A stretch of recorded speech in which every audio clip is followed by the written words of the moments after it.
Welcome to today's webinar. This is Richard Waugh from Zycus. And at Zycus, we're pleased to bring you today's webinar topic, Transitioning to Trusted Advisor, Deepen Procurement's Influence Across the Enterprise. And for such a weighty subject, we've got a panel of experts today, and I'd like to introduce them to you briefly. The first part of our presentation will be delivered by Chris Sawchuk. He's a principal and global procurement advisory practice leader with the Hackett Group. And Chris, for 17 years of experience in the supply management space, has worked with a variety of companies across the globe for all aspects of procurement, including redesign, technology enablement, strategy, organizational strength, change, and strategic sourcing. He's a regular contributor to various business publications, a frequent presenter at industry events, and co-author of ePurchasing Plus, and has been recognized as one of the pros to know by Supply and Demand Chain Executive Magazine. Going to be our keynote, if you will, by a panel discussion that I'll be pleased to host with the experts and luminaries from the field. Chris Martis, who's Director of Strategic Sourcing with Mosaic. Jeff is the Global Sourcing Director, Indirect Materials and Services at Dupont. And Chinsky is the Senior Director, Strategic Sourcing at Zycus Pharmaceuticals. Again, my name is Richard Waugh, I'm VP of Corporate Development for Zycus. And into today's subject matter and topic, just to orient you to where Zycus fits in the market. Zycus provides a comprehensive and integrated suite of source-to-pay tools that span both strategic and operational aspects of all functions of sourcing and procurement. So backdrop, I'd like to go over now to Chris from the Hackett Group to take through a number of the findings of key issues study that Hackett does on an annual basis that points toward this trend we're talking about today, transitioning to trusted advisor. Chris? Well, thank you, Richard, and welcome, everyone. What I want to highlight today is some of the insights. As Richard mentioned, every year Hackett goes out and does a study in terms of looking into the next year. This year we actually conducted this study at the tail end of 2014 and really tried to extract some of the insights as to the priorities and capabilities, et cetera, some of the insights in terms of what are we going to be focusing on as we look further into 2015. We've been doing this study for over 10 years, and I'm going to share some insights with you also in terms of how things have changed over the past 10 years in terms of some of our objectives, et cetera. But one of the first things that we ask organizations as you think about our strategic objectives and, as a function, and when we asked organizations this question, as they looked into 2015, I would need to see that, the majority of organizations see that one of their most strategic objectives is to support the strategic and operational plans of the business. In ways, and I've had many organizations say that there's one objective of the procurement organization, and it's to enable the success of business itself. Behind that are several areas, and one of those has to do with agility. It's number 2 on the list of strategic objectives. One of the areas, if you think about agility within the function itself, this was actually a focus of a number of organizations coming out of 2008 and 2009 as we dealt with the challenges of the downturn that we experienced at that period of time. And through that period of time, many organizations came out of that because depending on the industry that you were in, the revenue of your companies were impacted not only significantly, but very swiftly. The challenge was for many organizations is to have the agility, the ability to react quickly enough to the changes that were occurring in the marketplace. Came out of that period of time, organizations were talking about the fact that we needed to build more agility, flexibility, and into our organizations as we think about our operating models, whether it's with our talent, our processes, our technology, et cetera. And into 2015, this light and this focus on this agility has become and resurfaced as an area of focus. Certainly, we're not seeing the, especially in the stock market, the kind of volatility that we experienced, at that time. But there are things in the marketplace that, depending on where we go, could be some very volatile, in arena on a go-forward basis. Organizations are starting to look at the fact that, do we have the agility to react to those potential changes that could occur on a go-forward basis? The thing that we've in our study every year is, we get asked a lot in terms of the investments that we're making. We look into this year, one of the real positive indicators was the fact that the budgets and the expected budgets in 2015 would go up more significantly than we have seen in a number of years. Certainly the increase in our budgets is higher than the increase or the expected increase in terms of the number of staff. We use the term FTEs, full-time equivalents, that were expected to increase within our functions. If you look at the last 3 years, only 2 to 3 years ago that we were seeing more level and maybe even a bit negative in terms of our expectations into the next year as to our expectations around our budgets. And so it changed quite significantly. As we went last year, we were just over a % increase as we look into the next year. And this year, closer to 3% from an operating budget standpoint as we look into 2015 and our expectations as to the changes in operating budgets. In 2014, and I mentioned we've been running this study for a number of years. We were looking into 2014 at the tail end of 2013. The number one area of focus and priority for procurement organizations was expanding its spend influence. Every year prior to that, and we've been started the study, over 10 years ago, the number one area of focus has been on avoiding and reducing purchase costs. This first year, last year, that was not the number one priority that we all selected as procurement executives in this overall function itself. So why was that? It was the fact that, as we've come out of the downturn, we experienced some significant companies within our organizations, especially in that period of time, 2009, 10, and 11.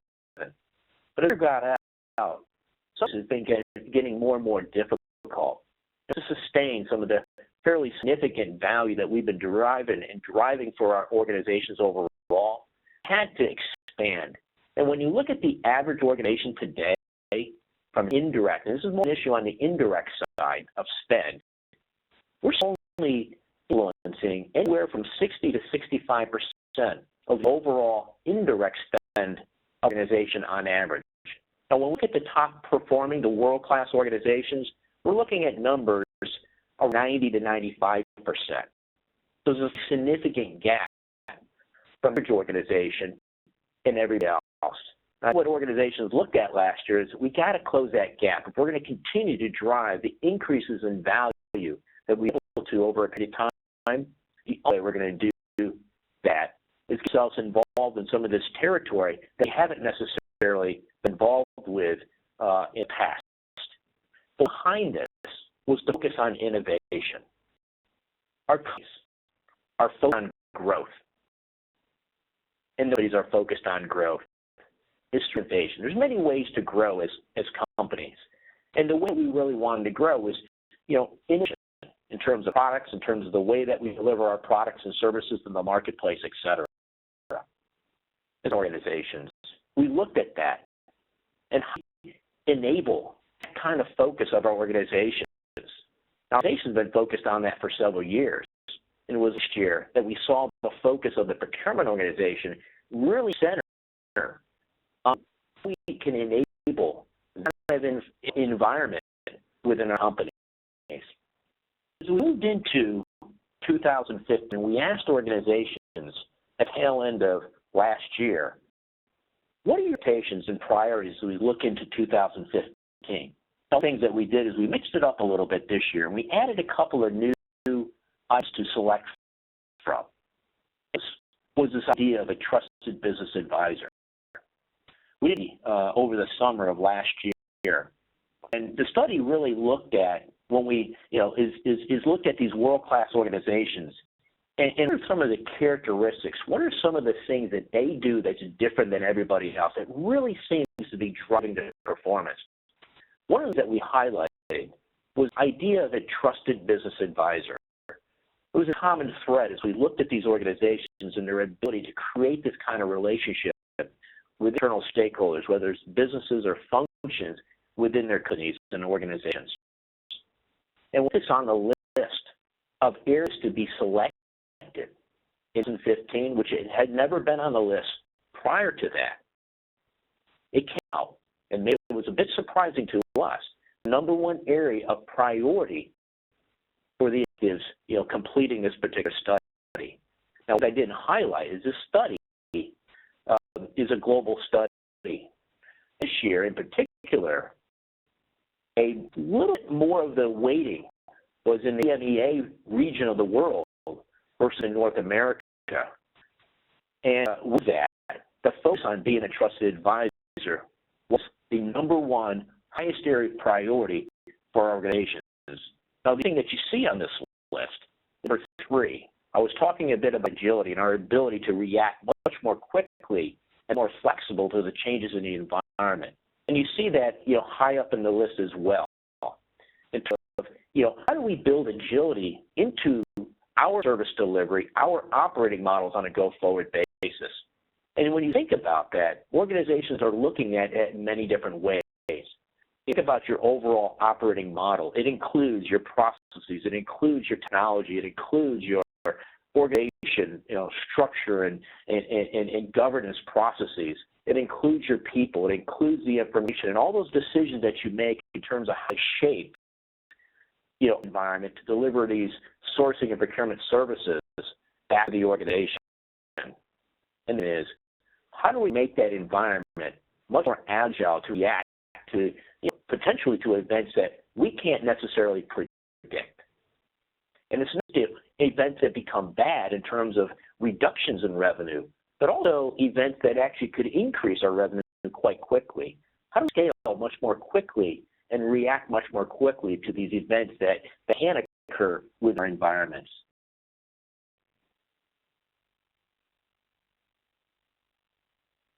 One of the things I get asked a lot is, what does it truly mean to be a trusted business advisor?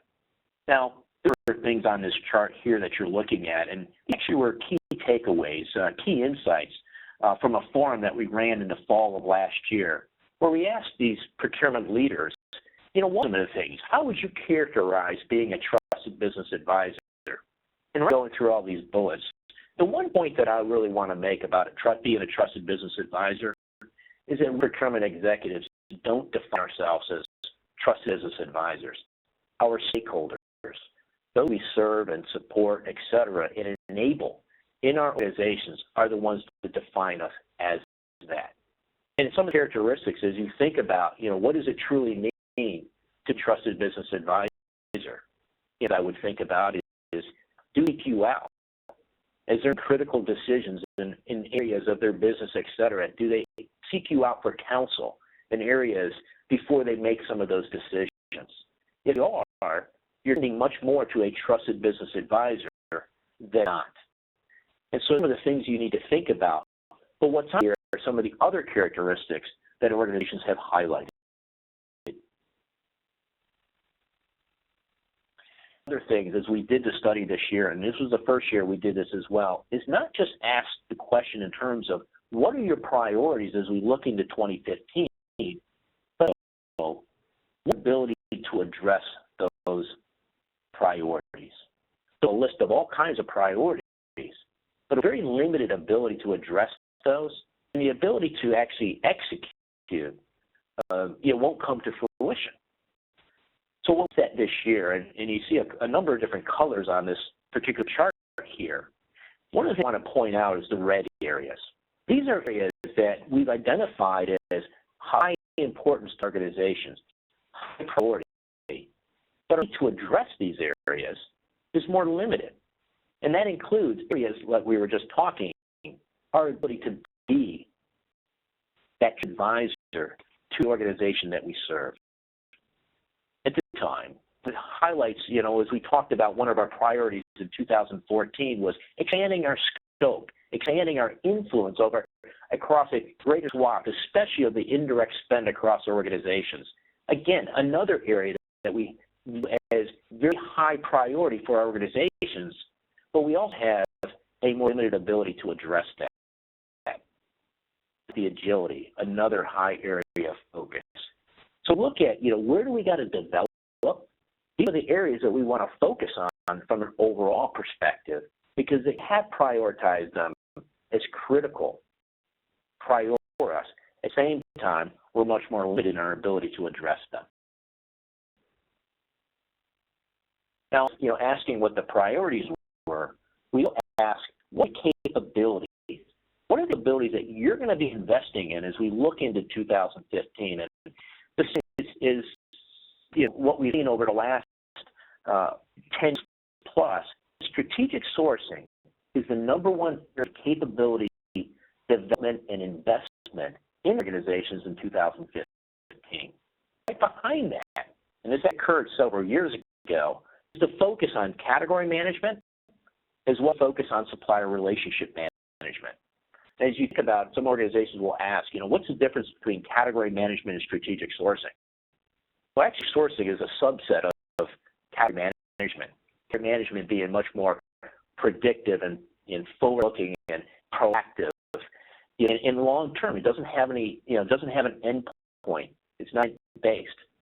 And so think about that. It gets us much more aligned to the internal, operations and, aligned to the functions and the businesses that we serve in the organization. The same thing, supplier relationship management. It gets us much more aligned to the supply base and the suppliers that make up and architect our overall supply base as an organization. So in many ways, you think about strategic sourcing, category management and SRM get us out of the four walls of the actual procurement organization itself and much more aligned with our business and much more aligned with the supply markets and suppliers. But then right behind that, the capability around data analysis and reporting. And you look out a little bit further, the supply market intelligence. Our thing, this idea of creating intelligence from the data, the analytics, et cetera, that we actually create within organizations becomes a key value driver back to organizations. If we see as an environment where, we deliver sourcing services and category management and supplier management, et cetera, types of services. At this time, we deliver supply market intelligence, not only to our category managers within our functions, but also to the business itself. They become key service of the sourcing and procurement function itself. On priorities, we also get each of these capabilities, and we put it in terms of how important are they, and then what is our ability to address. So the red areas that are critical development areas that are more important to us, and we have less of a, and I'll say a more limited ability to actually address the areas, talent, as the data analysis and report capabilities.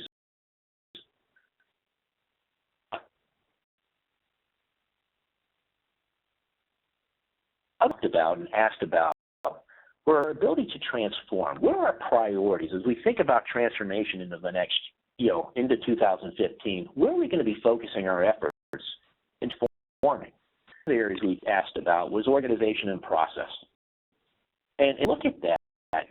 The thing came back in terms of, our feature as part of this study was that we're looking at more moderate to major transformation around the end processes. We don't only see this in the sourcing and procurement area. We see this in finance and in many areas around the organizations. We have companies out there that are trying to redesign their organizations and processes. We have been successful at it, and there's been many that actually, started going down this path and sort of stepped back because it was just too difficult to get rid of and away from some of the functional boundaries that we've created within our companies.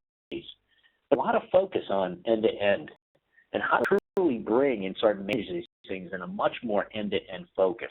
We do find that organizations that are able to manage end-to-end processes, and an example would be purchase to pay, do deliver greater benefits to their organizations.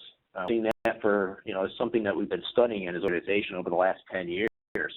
Over that period of time, the benefits that can be generated, either efficiency and, more importantly, effectiveness benefits back to the organization, have only increased as we look at differences between those organizations that truly, do things in an end-to-end way versus those that do not.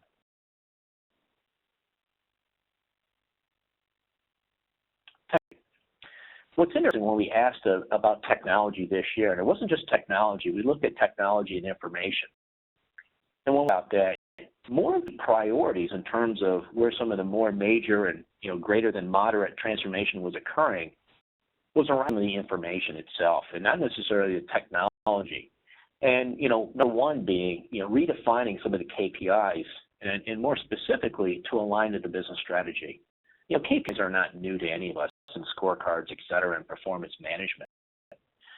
What in a lot of organizations is how do we get what we measure and take those performance and ensure that it's truly aligned to supporting and enabling the business strategy and enabling the behavior within organizations to support that overall strategy of the business itself. At the same time, right behind that is the focus on other things around information and how do we take this information and how do we ready it in terms of data stewardship and data governance, areas around master data management, et cetera, and then we ready the environment to be able to do some of the more, more sophisticated analytical types of things and even predictive analytical, type analysis around some of the information to provide market intelligence back to the organization.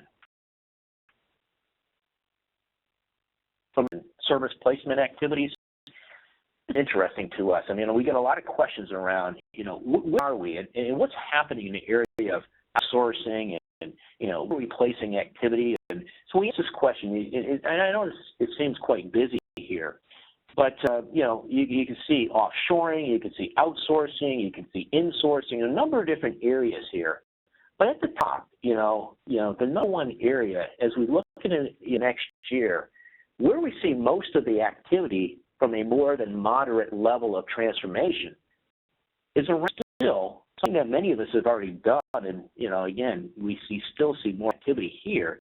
It's just positioning more and more of that transactional activity, to shared services or more broadly global business services types of environments.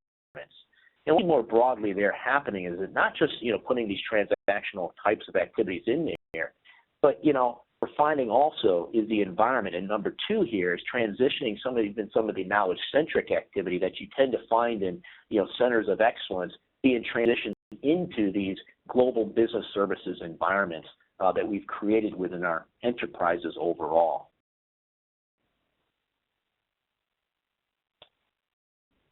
And one of the things that's interesting, the number one area here is around training and development. We're going to truly be trusted business advisors in our organization. It's going to be development of the individuals to achieve these types of things. We've highlighted it as our number one area priority as organizations. The question is, how do we do that? And it's going to require some change in many ways, but foundational to that is the development of our people, the talent itself. So right at the KPIs, and we saw that just on the previous slide. So to sum up, some of the insights overall as to what we're seeing as we go into 2015 is, number one is, and it's really the highlight of this whole, presentation today, is this idea of becoming this trusted advisor to the business and remembering that we define ourselves as a trusted advisor, but our stakeholders define that. The question is, what do we have to do and really even know they think of us? And if they don't see us as a trusted business advisor, how do we become that? Some of the enablers to actually go do that. And you need to be a trusted advisor in all areas. And priority, as I mentioned, transformation, major transformation in training and development occurring. Government organizations see training and development as foundational here and continue to focus on that. A lot of what's driving that is the changes in our environment. The kinds of skills and capabilities that we want require some significant development of talent within our organizations. Technology transformation, not much around the technology roadmaps, but around new implementations, but really around some of the information that's associated with the technology itself. Boards are still balancing. We spend a lot of our time balancing the where we actually conduct activity. We make decisions around, do we want to insource it or outsource it? Do we want to keep that activity here, domestically, or do we want to do it in an offshore type of location, or that might be a low cost, location? Do we want to put it into a shared service center or a global business services center, et cetera? These are decisions that we have to make as executives as we look in terms of what's the most efficient and effective way to actually conduct that activity on a global basis for our organization. And then lastly, there really is a shortage of great talent out there. We continue to hear that. That's not new to many ears here. But, one of the challenges is we're redefining, the required competencies within an organization. And the point I like to make here is moving from just optimizers of cost, optimizer of prices, or of process, to really being advisors and business partners to the organizations that we serve and support. Richard, turn it back over to you. Chris, you really set the stage for us, and I'm struck by your last point there on the top 5 trends, that there's a shortage of great procurement talent. We've certainly the market on some of the top talent out there for our panel's discussion today. And to reintroduce our panelists again, we have Chris Martis, Senior Director, Strategic Sourcing at Mosaic. Jeff, Sourcing Director, Indirect Materials and Services from Dupont. And Machinsky, Senior Director, Strategic Sourcing at Cubist. My mom always taught me that ladies go first. So with that in mind, Mary, I'd like to invite you to comment first, the first panel discussion topic that was today, and wanted to ask each of the panelists just to give us a quick overview of the procurement landscape in your organization. So at Merck Cubist, and maybe more Cubist pre-merger, Mary, give us a quick overview for what's the procurement organization look like, the key activities, and some of the structure you have from a technology or process standpoint.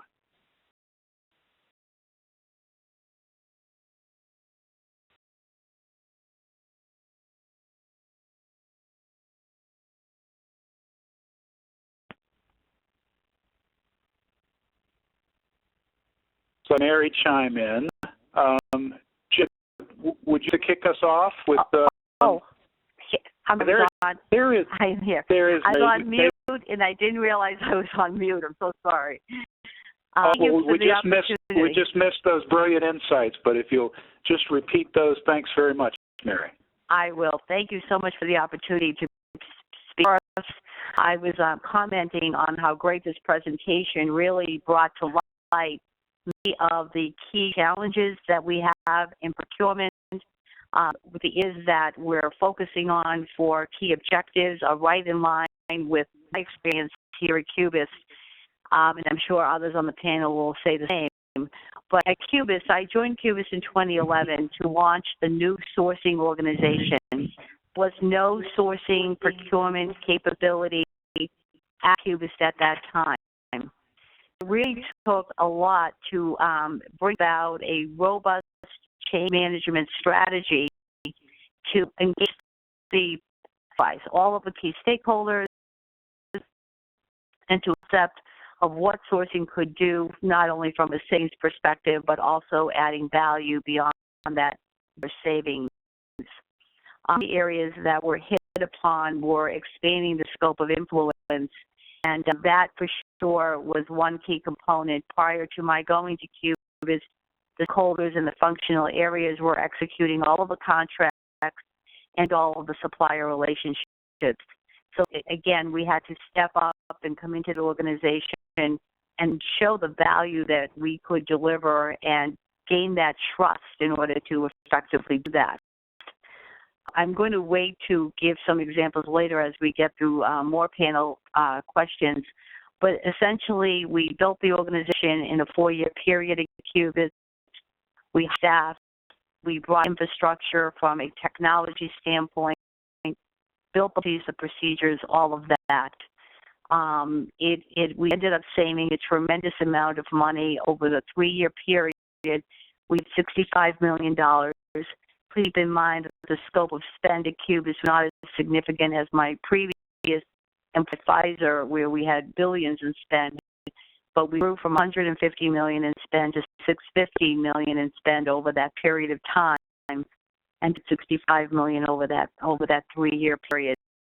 So the executives were very pleased with the outcome. But in just delivering savings, what we really did is we built a supply network that could sustain the continued growth of Cubis. So that's really kind of the foundation and the background of Cubis and what we were able to accomplish there. Any questions specific to that profile? No, that's great background for us. And as you've mentioned, Mary, we'll certainly get into some deeper discussions and more specific examples in your environment. But maybe to get a different perspective now, Jeff, if you could kind of share with us, what does the procurement landscape look like for you at Dupont? Great. Thank you much again for the opportunity to be here. So for the procurement landscape at Dupont, we're now a center-led organization. We've been after this for a good 12 to 15 years as we drive this global organization. 1,000 full-time equivalents around the world, focused at direct, indirect, logistics, and our service centers. We also have an organization focused at governance and improvement. The organization is located in North America. Second would be EMEA. Third would be Asia Pacific and Latin America. Managing about $20 billion of spend here at Dupont. About 2 is direct, 8 of it is indirect, and about 2 of it for logistics. We are really driving some of the you talked about as well. We have a spend initiative pipeline, 510 projects in there right now for about $11 billion of spend. Getting at your velocity that you talked about, we're really trying to drive that up. We're in that average 65%, trying to get to the 80s and 90s. We're far from there. We transitioned this year into about $1.5 billion of spend moving to an outsourcing provider. So we're going to move to a hybrid model. The middle office work we're trying to outsource in certain categories. So transitioning and kicking that off this year. We do a warehouse that we use to drive a lot of our spend and so on. We are an SAP house, driving SRM for our indirect space for professional services and IT. We have a 5-year One Dupont plan right now, project plan to move to one instance of SAP. So all transformation going around, getting a lot of the legacy systems out and using SAP across the globe and drive procurement card base as well. The company right now is in massive transformation. We're in the middle of another large spin-off of the Dupont company called the Chemours Company. The end of June will be done.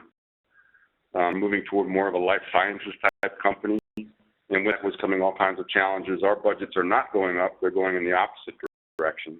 And I'll talk about some of those in the later session. So thank you. Thanks, Jeff. Boy, a lot on the plate, as with Mary, and in your case, tasked with doing more with less, it sounds like, in some cases. So,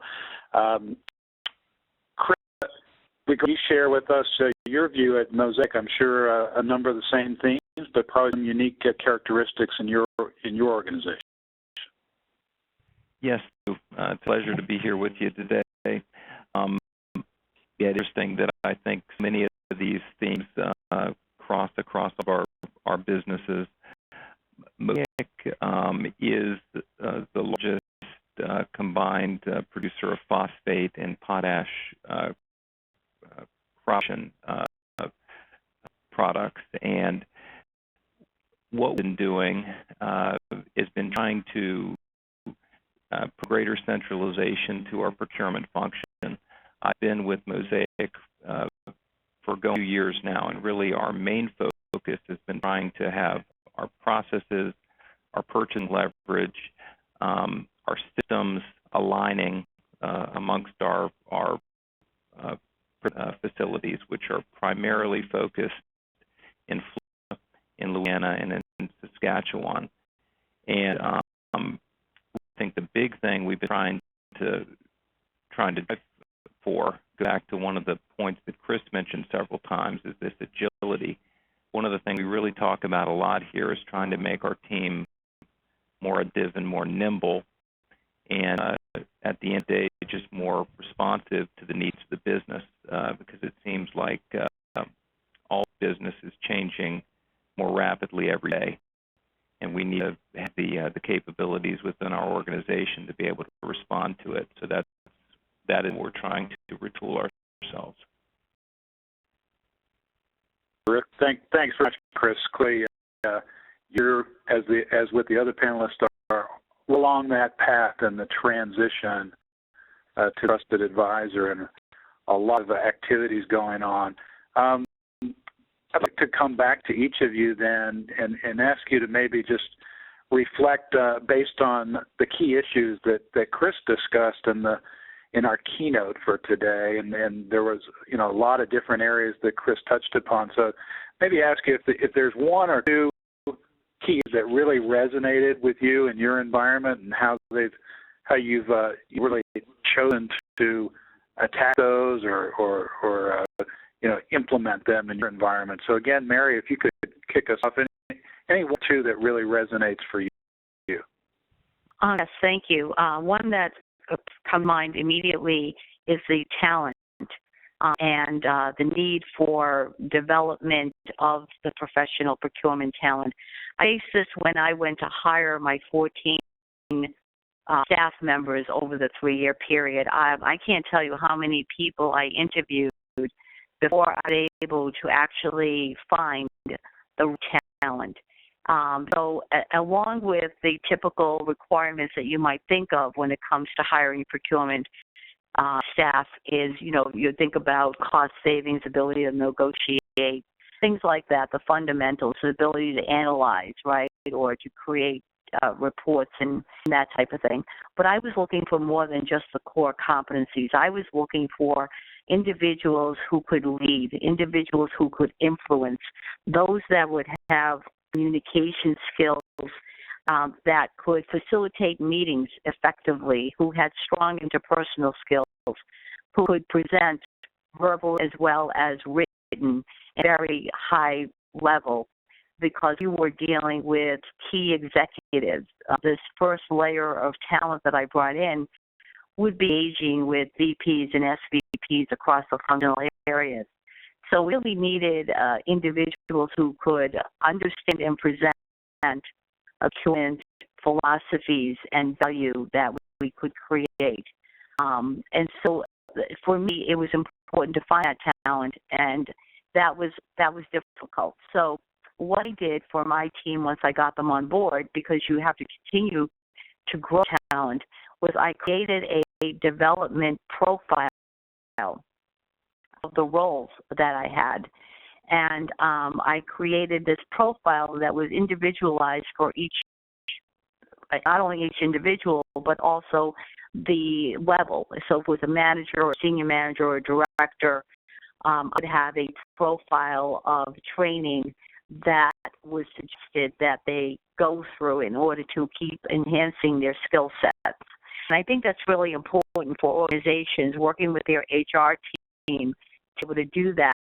And an additional thing that I did in this area with my HR team was to create we called a career ladder or a career pathway, so that individuals clearly understood what it was required to go from a senior buyer level to a manager, or from a manager to a senior manager, and so forth. Like, what does it take? Because individuals will often ask, well, what does it take for me to be an associate director? What does it take me to get to the next level? So in order to clearly define not only the technical skills, but also the ability, the softer skills, if you will, the behavioral skills that they will require at that next level, and provide them examples of what that looks like.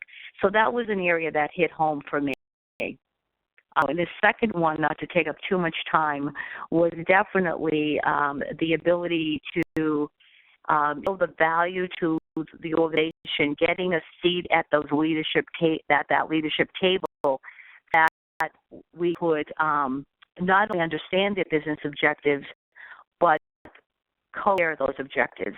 And I'll just give you one quick example. In order for us to create our savings targets, we would actually engage with our senior leaders at the functional level to review their budgets that they were preparing for the following year. And together we would develop the plan, the target savings plan that we would execute to, and we shared that as an objective in our goals and objectives for the year. So that really made it more of a team effort and collaborating with them to ensure that we would have both sides of the organization, procurement as well as the functional area, working toward that goal for savings and enhancing the supply chain. Oh, yeah, shared goals and objectives make for a true partnership. And Stan, in your case, describing building an organization really from the ground up. And Jeff, in your case, a much larger already existing organization. I think you mentioned maybe 1,000 AEs, if I'm not wrong. But I'm getting maybe some different key issues resonated for you. Yeah, 1,000. That includes our service centers, which probably makes up a good 500 people there. So you look at the actual procurement organization, it's probably closer to 500. So for me, I'm also focusing on the organization itself. And for Dupont, we're working on what we call our 3 C's, and it's culture, collaboration, and capability. And the culture part of it, we are a very safe company. It comes from our safety for all the years from back when we were making black powder, and it has transitioned through that we're a very conservative and safe company. We want to challenge the status quo of the culture, really trying to develop, we heard this before, the speed and agility of the organization to be able to react to the changes in the marketplace, to take more risks. And the biggest part of what we're trying to do is confidence at the table with our clients. Our call internal clients, our customers, or our external customers. And so having that business acumen to have that discussion with our clients in and out, whatever the category may be. So that's true. We're really trying to challenge, and really trying to be bold, innovative, get attention of our clients that way. The collaboration piece is the client engagement. We have client engagement. We have 12 businesses in Dupont, and plus all the different functions that the indirect really focus on. We have rituals with all of our clients, all to the leadership level of the company, the senior vice presidents and the presidents. We have rituals that we follow through at all different levels of the company. The SRM part of it, the supplier relationship management part of the focus has become so important. We're trying to tap into the vast supplier resources. If you look at all the suppliers you have, and you tap into all the resources, your organization just grew by thousands of resources. And get the best out of our suppliers so we can have win-win relationships there. And trying to drive around collaboration is the external network. Kind of events like this, face-to-face events, just show how much we're all challenged with the same kinds of issues and problems. Together as we unite, we can go after these and really bring more value to our stakeholders. And the last was what we've talked about some already is around the capability of the organization. Subject matter experts in the categories that we choose to be subject matter experts in is important. If it's going to go out and procure once every 3 to 5 years, we're probably going to end up hiring those resources versus keeping them, around, not doing anything for 3 to 5 years. And so we're looking at how do we manage that. It truly has to be end to end. No question about it. It really drives the right behavior across the company, and you have to prioritize that. Hiring part, Mary talked about. We're hiring new mid-career people with backgrounds in supply chain, engineering, finance, HR, chemies, wherever it might fit to be able to have that subject matter expert face-to-face with our clients to be able to get that trusted business partner situation going. We're benchmarking, trying to drive there for capability. we're utilizing the spend analytics really to show what the opportunity is, what we're entitled to, and be able to go after it. So those are three areas, again, culture, operation, and capabilities that we're trying to drive within the Dupont organization. Three fantastic. Thanks, Jeff. And Chris from Mosaic, from Chris Sawchuk's presentation, what one or two key issues that really hit home for you?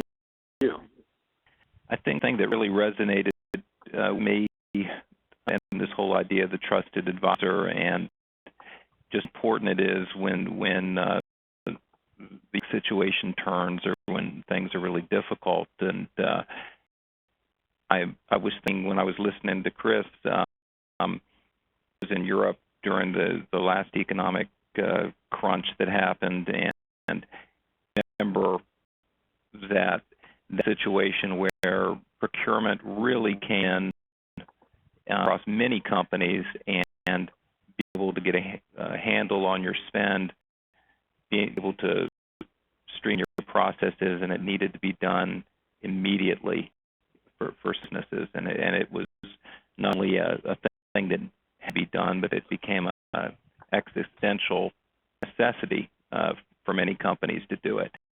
And was really one of the things that really resonated with me when I was listening to Chris's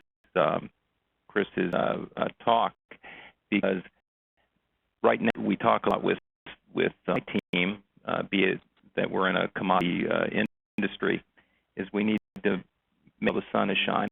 And we need to ensure that we build up the capabilities and build up the infrastructure and the processes now, so that we're ready to adapt and we're ready to prosper when markets or situations may turn against us, like we've seen that they've happened in the near past. Great, Chris. The recovery may be well underway, but there's another cycle that inevitably follows. So be prepared for when there's a downturn as well, right? So the final topic that I wanted to cover with our panel today sort of brings us back to the theme that Chris Sawchuk laid out for us in his discussion.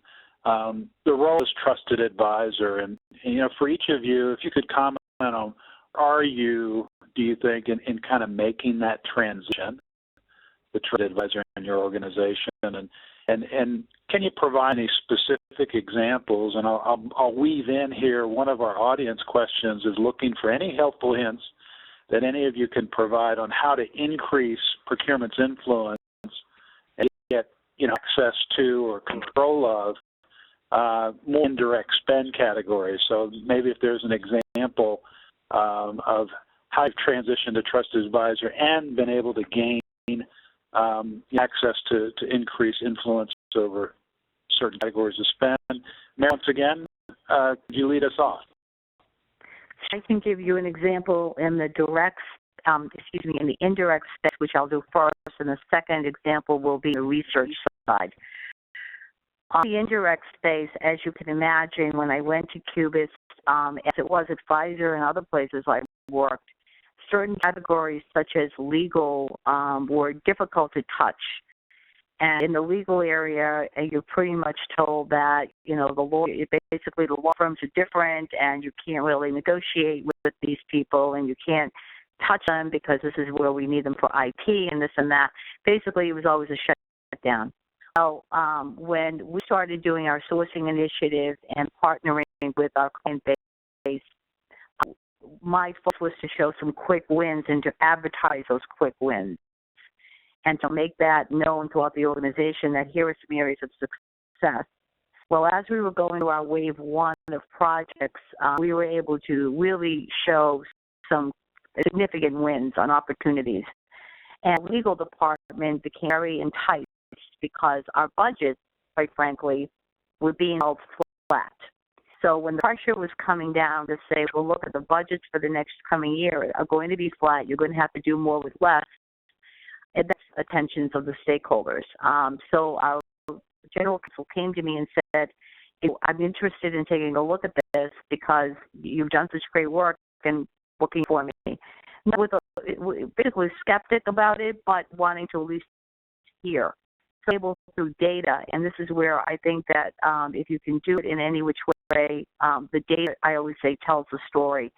We were able, and we were using the Zycus tools, by the way, and I was not asked by Richard to say that, but we have this iAnalyze tool, which is a function of ability to really pull, all kinds of data that is meaningful, easy to use.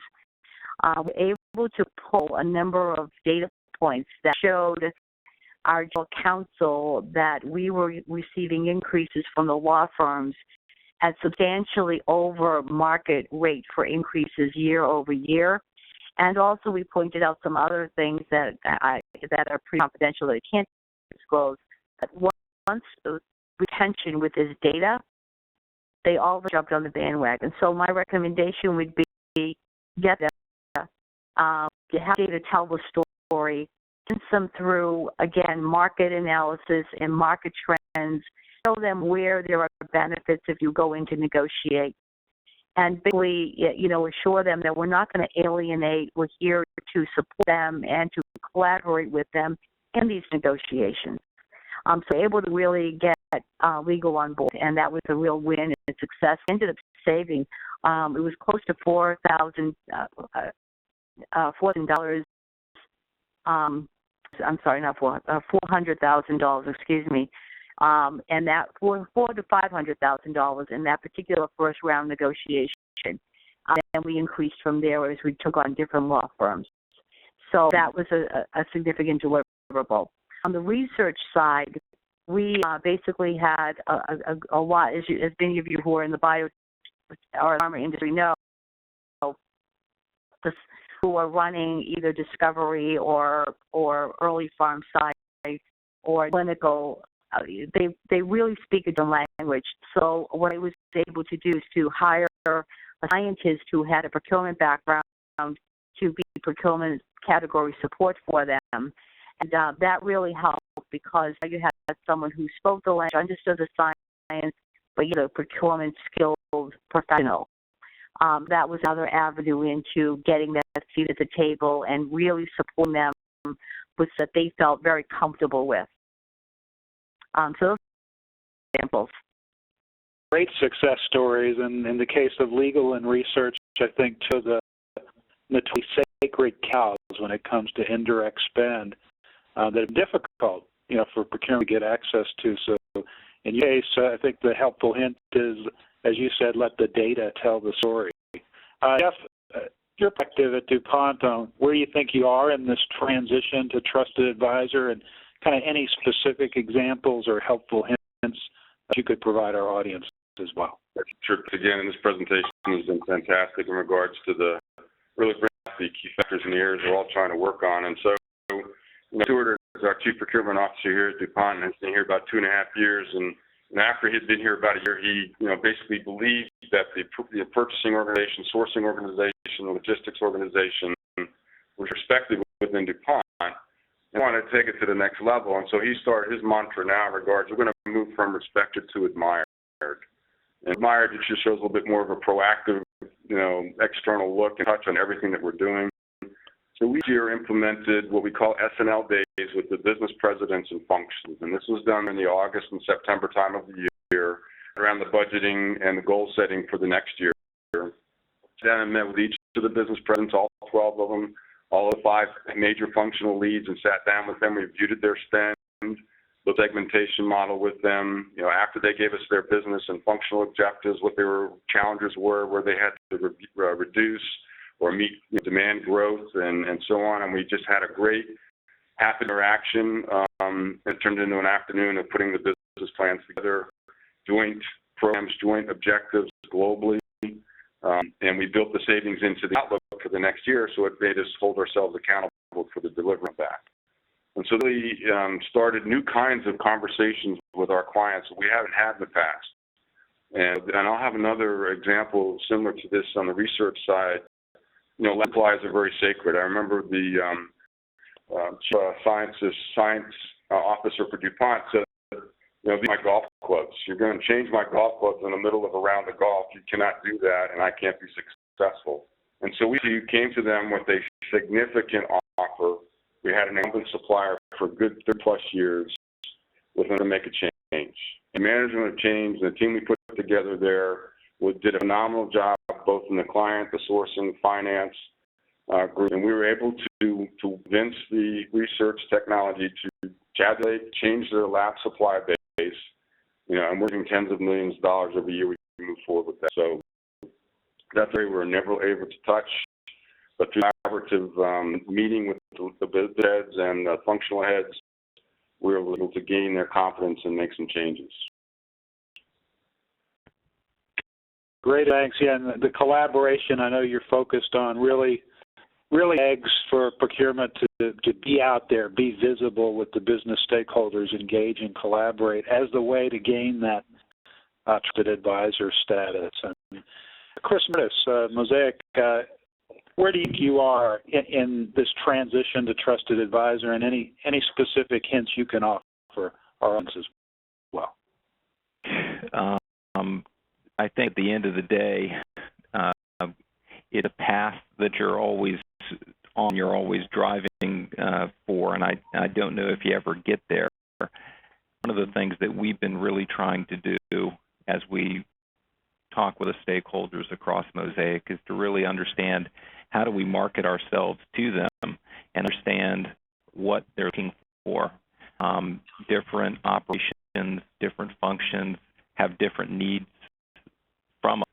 And one of the things we've really tried to do is to sit down with each of them, collaborate with them, and really understand how we can take part and help support them in achievement of their goals. So many of the times when we look at these things and we have the standard procurement functions where we want to save money and look at how we can help them financially, which is clearly a huge target for us. But we can also provide huge to them as well as far as streamlining their processes, helping manage inventories, helping to maximize working capital. And when we sit down with the discussions with the groups, it's amazing when we're trying to come at them with how we can help them and support them fulfilling their goals.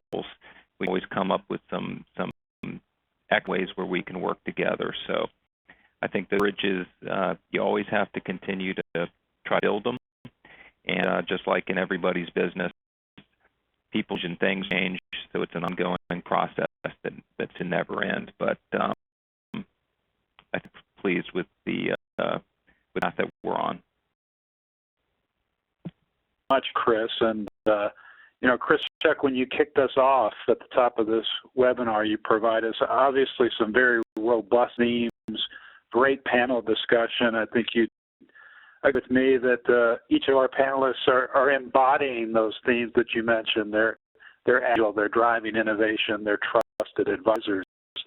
Business, and just to bring us full circle, again, Sawchuk, I know you've been in all the comments from the panel.